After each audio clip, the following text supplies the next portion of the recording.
This is my video review for Air Assault Hobgoblin. As you can see, he comes packaged nicely with his pumpkin bomb and his glider. This figure is also 3 3/4 inch in scale with the rest of the Marvel Universe figures that are out there. And on the bottom of the package you can see Spider-Man, and next to it you see a picture of Hobgoblin's face. And above the figure it says, includes 3 fiercest foes battle cards. And you see a nice picture of Spider-Man shooting his web. And on the side of the package it says villain under a picture of his face again. And on the back of the box you'll see Hobgoblin riding on his glider. And it says figure rides on glider, as if that's not obvious enough. And it says Air Assault Hobgoblin. With suits for any mission, Spider-Man is ready to battle his fiercest foes no matter where they hide. And you'll see Spider-Man holding one of the fiercest foes battle cards, as well as Venom holding one of the cards as well. And it says, help Spider-Man battle his fiercest foes. Collect all 72 cards, subject to availability. And in the bottom left-hand corner here, you'll see other variants of Spider-Man figures that you can collect. And there's nothing on this side, and on the bottom, there's nothing on the bottom. Alright, time to open this package up and review Hobgoblin. Okay, now that this figure is finally open, I'm very impressed with this figure. But before I get on to this guy, I'd like to show off this other stuff that came in the box with him. Like this instruction manual for the battle cards, which pretty much just shows you how to use them or play them. And here are the 3 battle cards that it came with. On here is a picture of Hobgoblin. And on the back, shows some icons. And on here and on this one, they're similar. They're Spider-Man and Hobgoblin. And if you flip those over, that's just Spider-Man. And on the back of this one, it's just Hobgoblin. You can put the pieces together. Almost kind of like a puzzle imagery thing they have going on there. So the more cards you collect, the more pieces you get to add on to this in addition. Alright, now on to Hobgoblin himself.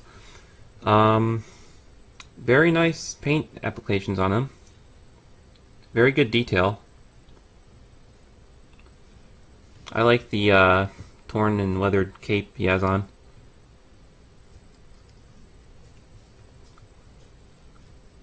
Also, I like to mention that this figure is a different mold than the Marvel Universe version.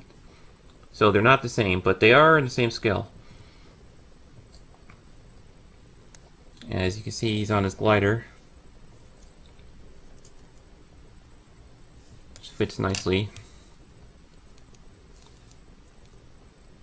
This is Pumpkin Bomb, which there is no peg holes in his hand to hold the pumpkin bomb. Well, yeah, if you want him to hold the pumpkin bomb, you have to kind of position his hand in a good position, and you gotta force the pumpkin bomb in there.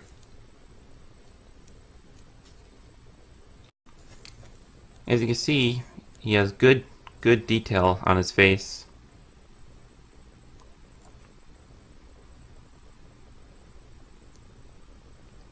As if that doesn't look creepy enough. For articulation, Hobgoblin's head can move left and right. It can go a full 360, but it's kind of tough because it's kind of hindered by this hooded piece he has on his head. His arms move forward and back. Goes in and out. He has movement in the elbow joints, so those bend.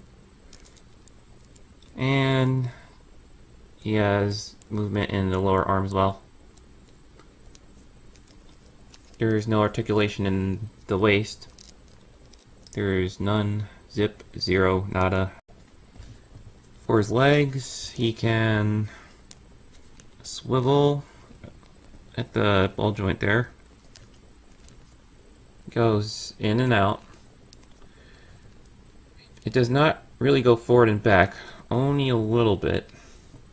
Unless you position these The ball joint's in there by his hip.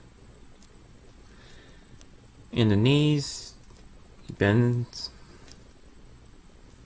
There's no articulation in the boots or at the lower feet at all. So all this is just molded plastic. Another thing I found out about this Hobgoblin is that the cape is not removable, but his head does pop off quite easily on a ball joint. And you can take the cape off, put his head back on, and you have Hobgoblin without his cape. Hobgoblin's glider is also nicely detailed. As you can see, it has its usual purplish color to it. And a molded gargoyle's face. And of course these molded pieces of plastic to hold his feet in place.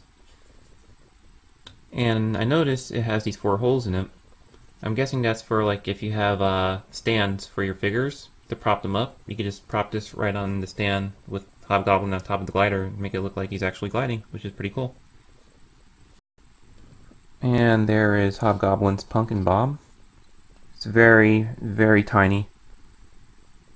So if you lose this, yeah, hopefully you'll have extras, or hopefully you'll eventually find it, but yeah, you don't want to lose this because it's really, really tiny.